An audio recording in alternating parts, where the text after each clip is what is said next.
मैं श्री प्रकाश आपके समक्ष हाजीपुर से आर्यों के बारे में कुछ बातें प्रस्तुत करना चाहता हूँ।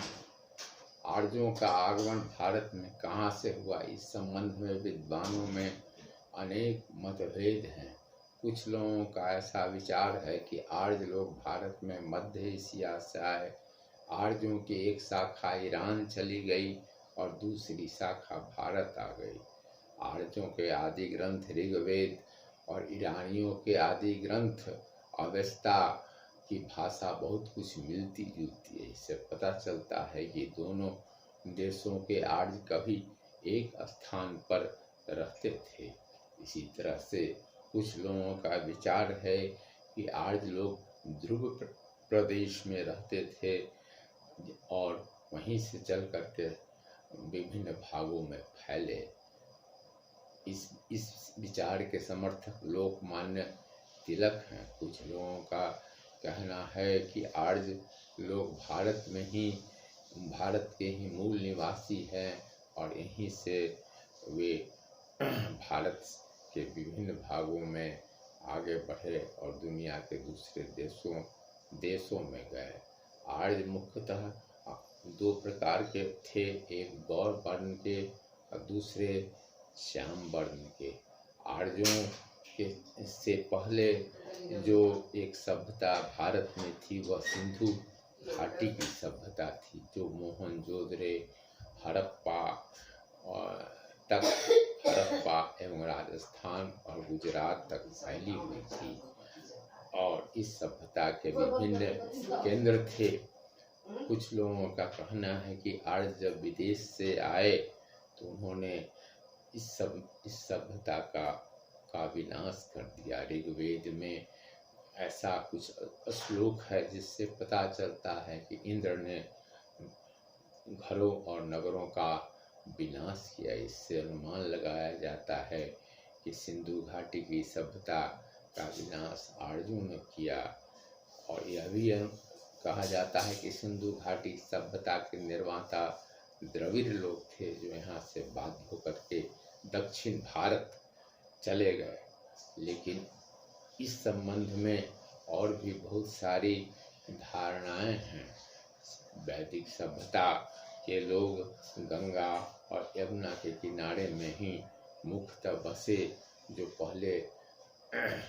पहले पंजाब में थे और वहाँ से आगे बढ़ करके गंगा यमुना के तटों पर आए और दक्षिण भारत में भी गए।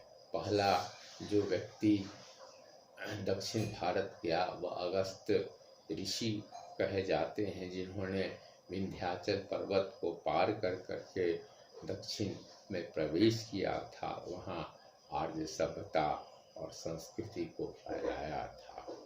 भगवान सिंह का विचार है कि सिंधु घाटी की सभ्यता के निर्माता भी आर्य ही थे।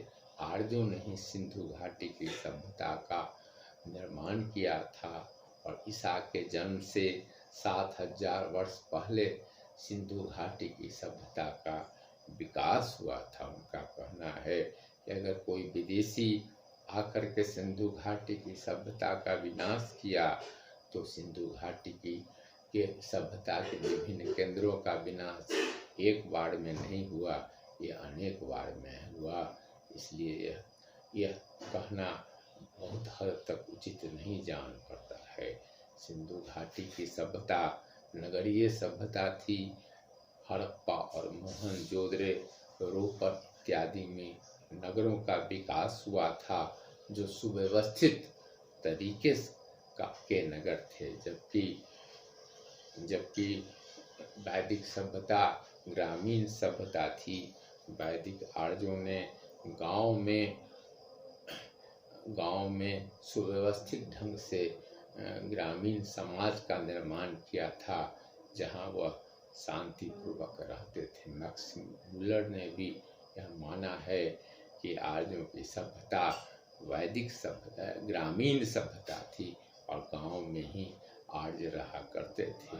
और उसके बाद जब और सभ्यता और संस्कृति का विकास हुआ तो बड़े बड़े नगरों का जन्म हुआ, जैसे कि प्रयाग, उज्जैन, पाटलिपुत्र, हस्तिनापुर इत्यादि, गांधार इत्यादि नगरों का विकास हुआ, जहाँ आर्यों ने सभ्यता और संस्कृति के केंद्र स्थापित किए। इसलिए यह इस संबंध में सभी विद्वान एक मत के नहीं हैं कि आर्य भारतीय थे या बाहर से आए थे। चाहे जो भी हो, आर्यों ने यहाँ अपना अस्थायी निवास स्थान बनाया और वहीं पर उन्होंने अपने साहित्य, दर्शन, कला, व्याकरण एवं आध्यात्मिक विचारधारा का विकास किया और यहीं अस्थायी रूप से बस गए। आर्यों ने जिस सभ्यता का निर्माण किया उसका प्रभाव दक्षिण पूर्व एशिया पर भी पड़ा।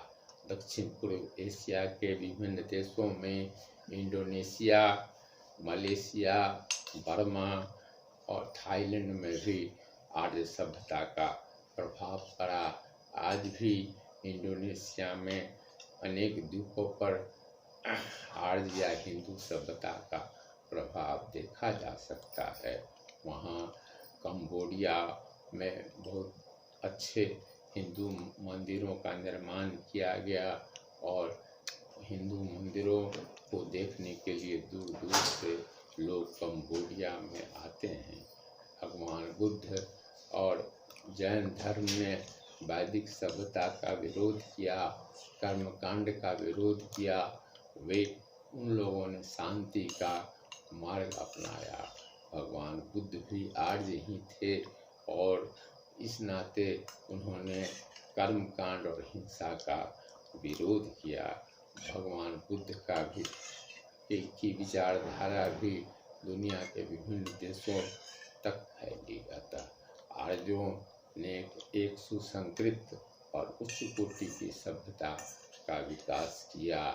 भारत के आर्य, ईरान के आर्य, अफगानिस्तान के आर्य, इन लोगों में बहुत समानता पाई जाती है और वे सभी मूल रूप से किसी एक स्थान से ही विभिन्न भागों में फैले। इस तरह से आर्य सभ्यता का विकास उच्च कोटि का हुआ। आर्य शब्द का प्रयोग भारतीय साहित्य में श्रेष्ठ व्यक्ति के लिए भी किया गया है और जो श्रेष्ठ व्यक्ति होता था, समाज में जो प्रतिष्ठित व्यक्ति होता था, उसे आर्य कहा जाता था।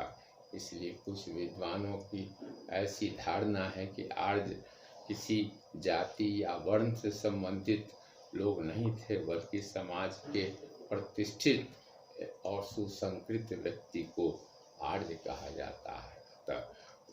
इस संबंध में अनेक